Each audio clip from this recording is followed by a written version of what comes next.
ఓం శ్రీ గురుభ్యో నమ. ఓం శ్రీ మాత్రే నమ. వాగర్ధావ సంప్రోక్తో వాగర్ధ ప్రతిపత్తే జగతో పితర వందే పార్వతీ పరమేశ్వరు. వ్యాసాయ విష్ణురూపాయ వ్యాసరూపాయ విష్ణవే నమో వై బ్రహ్మనిధి వాసిష్ఠాయ నమో నమ. గురు బ్రహ్మ గురు విష్ణు గురుదేవో మహేశ్వర గురు సాక్షాత్ పరబ్రహ్మ తస్మై శ్రీ గురవే నమ. ఓం శ్రీ మాత్రే నమ. శుక్రగ్రహము ద్వాదశ రాశుల వాళ్ళందరికీ కూడా శుక్రగ్రహం అనేది ఏ విధంగా ఉండబోతుంది? శుక్రుడు సుఖాన్ని, భోగాన్ని, సౌఖ్యాన్ని, కళత్రాన్ని ఇచ్చే గ్రహం ఏమిటి అంటే శుక్రగ్రహం. ప్రధానంగా శుక్రుడు లగ్జరీ లైఫ్ని, కాస్మెటిక్స్ని, అందాన్ని, నూతన వస్త్రాలు, అలానే వాహనాలు, దానితో పాటు కొద్దిగా ఆర్థిక స్థితిగతి మెరుగుపడాలంటే కూడా ఒక 20% శుక్రుడు యొక్క అనుగ్రహం ఉండాలంటారు. దానితో పాటు సంతానపరంగా ఇబ్బందులు లేకుండా ఉండాలంటే కూడా ఒక 20% మనం శుక్రకణాలు అంటుంటాం. అలానే శుక్రుడు సంబంధించిన కారణం కూడా అవుతాడు. అందువల్ల శుక్రగ్రహం కూడా లగ్జరీగా భోగభాగ్యాలు కానీ అనుభవించాలన్నా కూడా శుక్రుడు కారణభూతుడు అవుతాడు. ముఖ్యంగా అన్నిటికంటే ప్రధానమైన కారణం ఏంటంటే వివాహం. అంటే మనం ఎంత సంపాదించినా వివాహం అనేది చాలా ఇంపార్టెంట్ కాబట్టి వివాహము, సంతానము ఇది చాలా ప్రాధాన్యత సంతరించుకుంటుంది. శుక్రుడు వివాహానికి కారకుడు, అలానే 7వ భావకారకుడు అంటారు. 7వ భావకారకుడు ఎవరంటే శుక్రగ్రహం. శుక్రగ్రహం యొక్క అనుకూలత ఉంటే మనం అన్నీ సాధించగలిగే అవకాశాలు ఖచ్చితంగా ఉంటాయి. ఇప్పుడు ఈ సంవత్సరం వచ్చేటప్పటికల్లా మార్చి 2వ తారీఖున శుక్రుడు మీనరాశిలో సంచారం చేస్తున్నాడు. సహజంగా శుక్రుడికి ఏమిటి అని అంటే వృషభ తుల రాశులు స్వక్షేత్రాలు, ఉచ్చక్షేత్రం ఏంటంటే మీనరాశి, నీచక్షేత్రం ఏంటంటే కన్యారాశి. శుక్రుడు మీనరాశిలో ఇక్కడ ఉచ్చస్థానంలో ఉండటం వల్ల చాలా మంచి ఫలితాలు జరిగే అవకాశాలు ఎక్కువగా ఉంటాయి. కాబట్టి శుక్రగ్రహం అనేది ఏ విధంగా ఉండబోతుంది, ద్వాదశ రాశుల వాళ్ళకి మరి శుక్రుడి యొక్క అనుకూలత ఏ విధంగా ఉండబోతుందో మనం తెలుసుకుందాం ఒకసారి. మేషాది ద్వాదశ రాశుల వాళ్ళందరికీ కూడా శుక్రగ్రహం యొక్క ఫలితం ఏ విధంగా ఉందో ఒకసారి తెలుసుకుందాం. శుక్రుడు నెల రోజుల పాటు ఉంటాడు, ఒక రాశి నుంచి మరొక రాశికి మారుతూ ఉంటాడు. శుక్రుడు మీనరాశికి రావడానికి సంవత్సర కాలం పడుతూ ఉంటుంది. ఈ సంవత్సరం తర్వాత ఒక సంవత్సర కాలం తర్వాత మళ్ళీ మీనరాశిలోకి ఉచ్చస్థితిలోకి రావటం వల్ల శుక్రుడు యొక్క ఫలితాలు ఏ విధంగా ఉన్నాయో ఒక్కసారి తెలుసుకుందాం. వృశ్చిక రాశి వారికి శుక్రగ్రహం యొక్క ఫలితం ఏ విధంగా ఉందో ఒక్కసారి తెలుసుకుందాం. అలానే వృశ్చిక రాశి వాళ్ళకి ప్రధానంగా వచ్చేటప్పటికల్లా సప్తమాధిపతి, వ్యయాధిపతి శుక్రుడు పంచమ స్థానంలో ఉండటం వల్ల కొన్ని సేవకులకి గుమస్తాలకు అనుకూలంగా ఉండటం, బంధుమిత్రులకి రుచికర భోజనాన్ని ఉండటం ఒకటి, అలానే ప్రతి విషయంలో కూడా కొంత మెప్పు పొందటం, వృత్తి ఉద్యోగ వ్యాపార రంగాల్లో అనుకూలంగా ఉండటం, అన్య స్త్రీ సౌఖ్యాలు, అలానే వృత్తి ఉద్యోగాల్లో మంచి లాభాలు కలగటం ఒకటి, దైవ దర్శనాలు, ఆరోగ్యపరంగా అనుకూలంగా ఉండటం, నూతన వస్త్రాలు, వస్తువులు, నూతన వాహనాల యొక్క ప్రాప్తి కలగటం, ఆకస్మికంగా ధనలాభం, ఇళ్ళు కొనుగోలు చేసే అవకాశాలు, అలానే లగ్జరీగా ఉండాలని ఆలోచన చేసే అవకాశాలు ఎక్కువ ఉంటాయి. అలానే వృత్తి ఉద్యోగ వ్యాపారాల్లో కూడా అధిక లాభాలు, ఆకస్మికంగా ధనలాభం, నూతన వ్యాపారాలు పెట్టే అవకాశం ఉంటుంది, నూతన వ్యాపారాలను విస్తరించే అవకాశాలు, బంగారు ఆభరణాలు కొనుగోలు చేయటం, సంతానం ద్వారా విశేషమైన ఆనందం పొందే అవకాశాలు ఎక్కువ ఉంటాయి. సంతానం వాళ్ళ యొక్క శుభ కార్యక్రమాలు జరిగే అవకాశాలు ఉంటాయి, సంతానానికి వాళ్ళ యొక్క వివాహాలు జరిగే అవకాశాలు ఉండటం, అలానే వాళ్ళు విదేశాలకు వెళ్ళే అవకాశం కూడా ఖచ్చితంగా ఉంటుంది. అంటే ఇవన్నీ కూడా వాళ్ళకి సుఖము, సౌఖ్యము, భోగము ఇచ్చే అవకాశాలు ఉంటాయి. కాబట్టి సుఖాన్ని అనుభవించే అవకాశం అనేది ఎక్కువ వచ్చే అవకాశం ఉంటుంది. కాబట్టి వీళ్ళు సంతోషంగా హ్యాపీగా ఉండే అవకాశం ఖచ్చితంగా ఉంటుంది. అయితే మరింత బాగుండాలంటే తప్పకుండా వివాహ శుభ కార్యక్రమాల్లో పాల్గొంటారు. సుసంపన్నమైన కుటుంబం నుంచి అమ్మాయి కానీ అబ్బాయి కానీ వచ్చే అవకాశాలు ఎక్కువ ఉంటాయి. అంటే మంచి ఫ్యామిలీ నుంచి అమ్మాయి వచ్చే అవకాశం కూడా ఎక్కువగా ఉంటుంది. కాబట్టి ప్రతి విషయాన్ని కూడా తెలుసుకోండి, నెగిటివ్ అయినా పాజిటివ్ అయినా. వీళ్ళకి మరింత పరిహారం జరగాలి అని అంటే ఎక్కడైనా సరే స్త్రీలు ముఖ్యంగా అమ్మవారి యొక్క కుంకుమార్చన చేయండి. అమ్మవారి యొక్క ఆరాధన చేయటం వల్ల శుక్రవారం రోజున చక్కగా ఉపవాసం చేసి అమ్మవారి యొక్క ఆరాధన చేయండి. ఏదన్నా ఒక క్షేత్ర దర్శనాన్ని చేసుకోవటం వల్ల కూడా వీళ్ళకి మంచి జరిగే అవకాశాలు ఖచ్చితంగా ఉంటాయి. శుక్రగ్రహ దోషం ఎప్పుడూ కూడా ఉండకూడదు. సహజంగా మనం ఒక బర్త్ చార్ట్ను మనం తీసుకునేటట్టయితే ఇవన్నీ కూడా నేను చెప్పినవన్నీ కూడా గోచార ఫలితాలు అంటారు. బర్త్ చార్ట్కి గోచారానికి చాలా లాట్ ఆఫ్ డిఫరెన్స్ ఉంటుంది, తెలుసుకోవాలి అందరూ కూడా. బర్త్ చార్ట్ అంటే ఏంటంటే ఒక చెట్టు కింద వేళ్ళు, తర్వాత కాండం ఉంటుంది, కొమ్మలు ఉంటాయి, ఆ కొమ్మలకు ఆకులు ఉంటాయి. ఆకులు ఎలా ఉంటాయి మనకి సహజంగా ఏమిటంటే రైన్ సీజన్లో వస్తాయి, వింటర్ సీజన్లో అలానే ఉంటాయి, సమ్మర్ సీజన్లో రాలిపోతాయి. అది గోచారం. ఈ కోకటి వేళ్ళు అంటారు చూసారు, అదే బర్త్ చార్ట్. ఆ బర్త్ చార్ట్ అనేది మన జన్మలగ్నాన్ని నుంచి ద్వాదశ భావాల్ని అనాలిసిస్ చేస్తాం. అంటే తనుభావం అని, ద్వితీయ భావం, తృతీయ భావం. అంటే తనుభావం అంటే తన యొక్క క్యారెక్టర్ని, ద్వితీయ భావం అంటే కుటుంబము, వాక్కు, ధరం, తృతీయ భావం వచ్చే సోదర భావం ఉంటుంది. సోదర భావానికి సంబంధించి ఎలా ఉంటాయి అక్క చెల్లెలు అన్నదమ్ముడు. చతుర్థ భావం మాతృభావం అంటారు, అంటే ప్రాథమిక విద్య. సంతాన భావం పంచోభావం, సంతానానికి సంబంధించిన విషయాలు. షష్టమ భావం అంటే శత్రువులు, రోగాలు, రుణాలు. సప్తమ భావం అంటే ఏమిటంటే వివాహానికి సంబంధించిన భావం. అష్టమ భావం అంటే స్త్రీలకు వచ్చేటప్పుడు మాంగళ్య భావం అంటారు. అలానే భర్త యొక్క క్యారెక్టర్ని అనాలిసిస్ చేసేది. అలానే మగవాళ్ళకు వచ్చే అష్టమ భావం వచ్చే ఆయుష్ ప్రమాణం. అలానే తొమ్మిదవ భావం అంటే భాగ్య భావం అంటారు, అంటే భాగ్యం ఎలా ఉంటుంది. దశమ భావం వచ్చేటప్పటికల్లా వృత్తిపరంగా ఉండేది. అలానే 11వ స్థానం లాభభావం అంటారు, లాభం ఎలా కలుగుతుంది. 12వ భావం అంటే ద్వాదశం, అంటే ద్వాదశ భావం అంటే ప్రేమ, లవ్ అట్రాక్షను, ఎక్స్పెండిచర్స్ ఇలాంటివన్నీ కూడా తెలిపేది 12వ భావం. అంటే ఇక్కడ ఇన్ని భావాలను కూడా మనం మాతృభావం, పితృభావంతో సహా అన్ని భావాలని, భావాధిపతుల్ని, రాస్యాధిపతుల్ని, అలానే దృష్టి, ఆయా ఆయా రాసుల్లో ఏ గ్రహాలు సంచరిస్తున్నాయి, అలానే D16 చార్ట్స్ను కూడా మనం అనాలిసిస్ చేయాలి.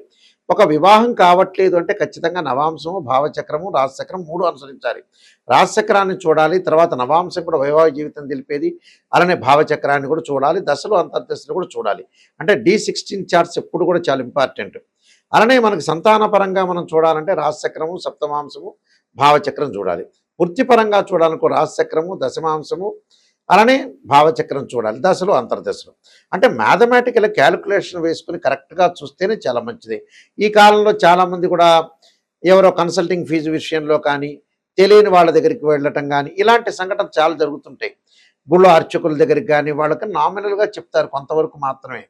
ఇది మ్యాథమెటికల్గా క్యాలిక్యులేషన్ చేసి సిద్ధాంతాలను సంప్రదించాలి, పర్ఫెక్ట్ వాళ్ళని సంప్రదించి తెలుసుకోవాలి.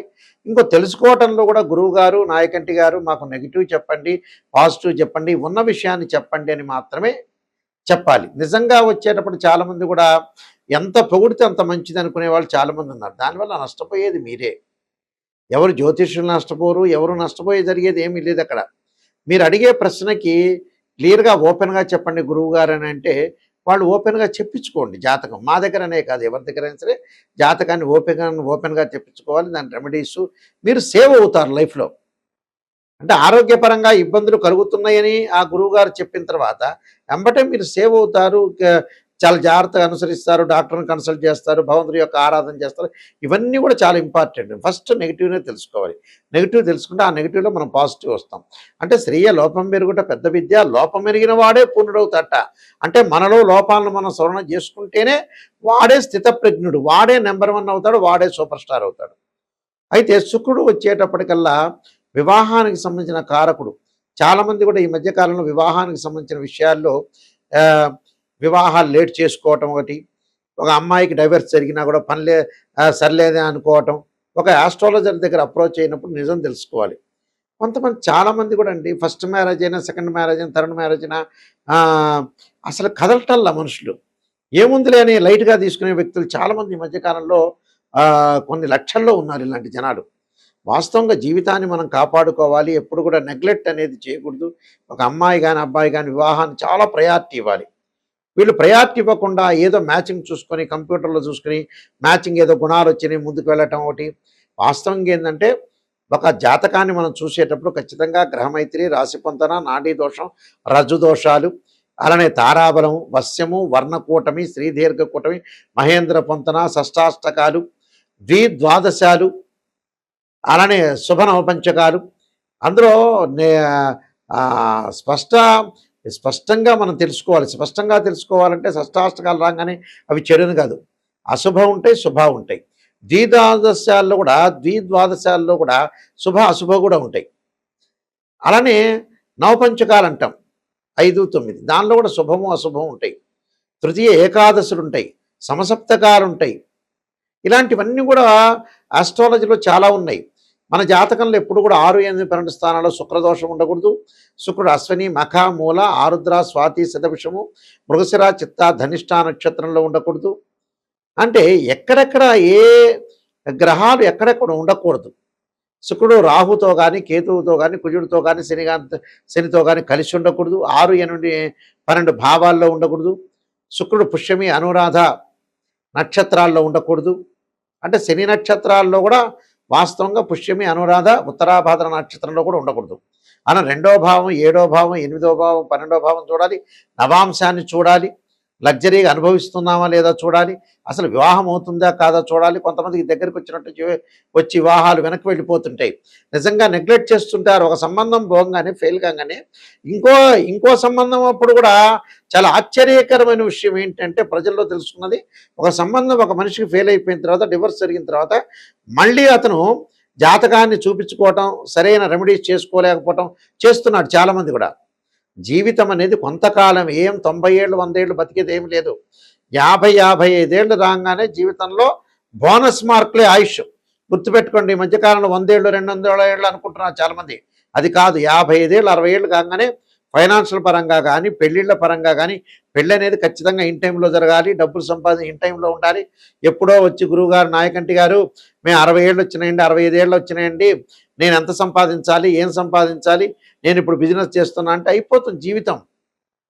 శరీరంలో విటమిన్లు తగ్గినట్టుగానే మన కిడ్నీ, హార్ట్, ఐ ప్రాబ్లమ్స్, రకరకాల శరీరంలో కొన్ని భాగాలు ఉంటాయి. ఆ భాగాలు ఏమవుతుందంటే రోజు రోజుకి ఆ భాగాలు తగ్గిపోతుంటాయి. దాని యొక్క పవర్ తగ్గుతుంటుంది. అలానే దశలు, అంతర్దశలు వచ్చిన తర్వాత కూడా మనం చేయాలనుకున్నా కూడా వాటి యొక్క ఎఫెక్ట్ కూడా తగ్గిపోతుంటుంది. అంటే మన మీద కరెక్ట్ రిజల్ట్ ఇవ్వవు ఈ గ్రహాలు. ఇలాంటి విషయాలు మీరు ప్రత్యేకంగా గమనించండి. ఇప్పుడు శుక్రమహారదశ నడుస్తుంది. 70 ఏళ్ళలో శుక్రమహారదశ ఫలిస్తుందా? వాస్తవంగా పెద్దగా ఫలించదు. శరీరం ఏదైతే ఉడికిపోతుందో, శరీరంలో పార్ట్లన్నీ తగ్గిపోతాయో, ఆయా సమయాల్లో కూడా 70 ఏళ్ళకి 80 ఏళ్ళకు కూడా ఆయా గ్రహాల యొక్క ఎఫెక్ట్ అనేది తగ్గిపోతూ ఉంటుంది. పుట్టినప్పుడు 20 ఏళ్ళప్పుడు 25 ఏళ్ళప్పుడు ఒక గురుబలం ఉంది అనంటే 100% ఎఫెక్ట్ ఉంటుంది. శుక్రుడు యొక్క ఎఫెక్ట్ 100% ఉంటుంది. 70 ఏళ్ల తర్వాత మాకు శుక్రమహారదశ వచ్చింది గురువుగారు, బ్రహ్మాండంగా ఉంటామన్నా కూడా శుక్రుడు పెద్దగా పనిచేయడు. అంటే మీ మీద ఎఫెక్ట్ పడదు అని అర్థం. అందువల్ల తొందరగా ఇన్ టైంలో లైఫ్ని ముందుకు వెళ్ళండి. తప్పకుండా ఇవన్నీ కూడా గోచారరీత్యా చెప్పబడే ఫలితాలు. మా www.nayakanti.com కానీ nayakanti.in సంప్రదించండి మీరు. అలానే నేను 15 పుస్తకాలు రాసిన కాలసర్పయోగం, కాలసర్పయోగ చంద్రిక, రాహుకేతులు, ఛాయాగ్రహాలు, అలానే జాతక చంద్రిక, వివాహ మార్తాండము, సర్వదేవతా గోత్ర పౌరులు పార్ట్ 1, పార్ట్ 2, పుత్ర గణపతి వ్రతము, స్వప్నశాస్త్రము, production of astrology, number of books రాశాను. ఈ బుక్స్ మా బృహత్ పరిహార సింధు అని మా దగ్గర బుక్స్ దొరుకుతాయి. లేకపోతే రాజమండ్రి మోహన్ పబ్లికేషన్ వాళ్ళు కూడా మీరు సంప్రదించవచ్చు. ప్రతి విషయాన్ని ఎవరైనా సరే నన్ను సంప్రదించే వాళ్ళు నిజాన్ని మాత్రమే తెలుసుకునే వాళ్ళు మాత్రమే ఫోన్ చేయండి. ఎందుకంటే అనవసరం మీ డబ్బులు వేస్ట్. పొగిడించుకోవటం అంటే పక్కన వాళ్ళ చేత పొగిడించుకోవచ్చు. నిజాన్ని తెలుసుకొని నెగిటివ్ అయిన పాజిటివ్ అయిన నాయకంటి గారు చెప్తారు అనే పాయింట్ మీద ఉంటేనే మీరు నాకు ఫోన్ చేయండి. లేకపోతే పోరాటం అయితే నాకు ఎట్టి పరిస్థితుల్లో కూడా ఫోన్ చేయొద్దండి. మా వెబ్సైట్ చూడండి, మా స్క్రీన్ మీద స్క్రోల్ అవుతున్న నెంబర్కి మీరు కాల్ చేయండి. నాకే డైరెక్ట్గా ఈ నెంబర్ వస్తుంది. మీరందరూ కూడా మంచి జరగాలని ఆశిస్తూ సర్వే జనా సుఖినో భవంతు.